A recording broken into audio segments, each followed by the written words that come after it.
बिस्मिल्लाहिर्रहमानिर्रहीम। आप देख रहे हैं मलिक ज़ही रफ़ाक लिंगडाल ऑफिशियल यूट्यूब चैनल और फेसबुक प्रोफाइल। मैं हूं मलिक ज़ही। नाज़रीन, आज हम बात करेंगे कि पाकिस्तान एक आज़ाद मुल्क है। क्या पाकिस्तान के शहरी भी आज़ाद हैं? इसके अलावा हम बात करेंगे कि पाकिस्तानी इकॉनमिकली कैसे ठीक हो सकता है और पाकिस्तान अपने दरामदात और बरामदात को यूज़ करके कैसे तरक्की की राह पर गामज़न हो सकता है। नाज़रीन, सबसे पहले हम बात करते हैं कि पाकिस्तान एक आज़ाद मुल्क है। क्या पाकिस्तान की जो अवाम है वो भी आज़ाद है? जी नहीं, पाकिस्तान की जो अवाम है वो बिल्कुल ही आज़ाद नहीं है। पाकिस्तान में बच्चा पैदा होने से लेकर मरने तक हर चीज़ पर टैक्स लगाया जाता है। सबसे पहले हम बात करते हैं कि अगर बच्चा पैदा होता है तो सबसे पहले तो उसके डॉक्टर्स जो हैं वो टैक्स वसूल करते हैं। अगर बच्चों का नाम दर्ज करवाया जाए तो उधर भी टैक्स है, पाकिस्तानी उधर भी टैक्स देते हैं।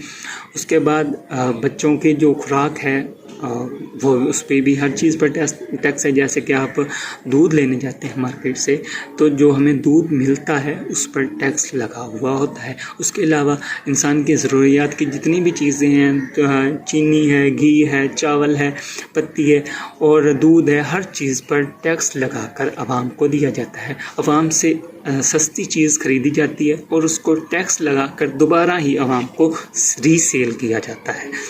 इसके अलावा हम देखते हैं कि जो पिछले दिनों में हालात गुजरे हैं, लोगों ने एहतजाज भी किया। जो बिजली के बिल्स आए थे और गैर कानूनी टैक्स लगाए गए थे, उनमें पता ही नहीं कौन कौन सा टैक्स है। मस्जिदों को भी टेलीविज़न का टैक्स लगाया जा रहा है।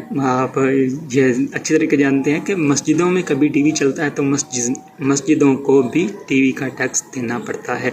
उसके अलावा टेलीविज़न टैक्स जिन घरों में नहीं चलता उनमें भी है, तो बेशुमार टैक्स लगाए जाते हैं।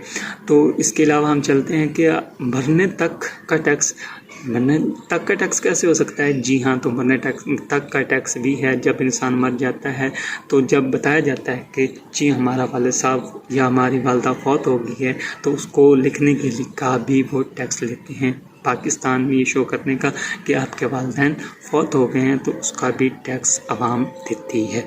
इसके अलावा हम बात करते हैं कि पाकिस्तान इकॉनमिकली कैसे ठीक हो सकता है। जी, पाकिस्तान इकॉनमिकली इस तरह ठीक हो सकता है कि पाकिस्तान की जो दरामदात हैं और बरामदात हैं उनको अच्छी तरीके से इस्तेमाल करे तो पाकिस्तान तरक्की की राह पर गामज़न हो जाएगा। वो कैसे? पाकिस्तान में इस वक्त जो सबसे ज़्यादा रेट खड़ा है वो इस वक्त है तिल, और तिल का रेट बहुत ज़्यादा है इस वक्त। तकरीबन 17,000, 18,000, 19,000 रुपये का फी मन सेल हो रहा है, 40 kg सेल हो रहा है।